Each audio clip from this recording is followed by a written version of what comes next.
ताज़ा तरीन वीडियोस के लिए चैनल को सब्सक्राइब करके बेल आइकन और ऑल नोटिफिकेशन पर क्लिक करें ताकि आपको मिले हर अपडेट सबसे पहले।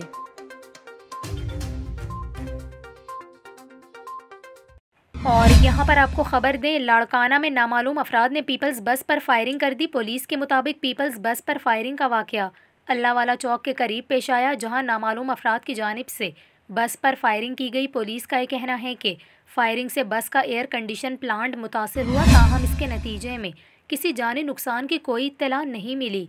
पुलिस के मुताबिक फायरिंग के वाक़े के बाद मुल्जिमान की तलाश शुरू कर दी गई है। ड्राइवर का यह कहना है कि फायरिंग का वाक़या तब पेश आया जब बस बाकरानी टावर से अपने अगले स्टॉप न्यू बस स्टैंड की तरफ जा रही थी। आपको बताएं कि गोली लगने से बस का शीशा टूट गया, जिसके नतीजे में मुसाफिरों में खौफ व हरास फैल गया, मगर खुशकिस्मती से कोई जानी नुकसान नहीं हुआ।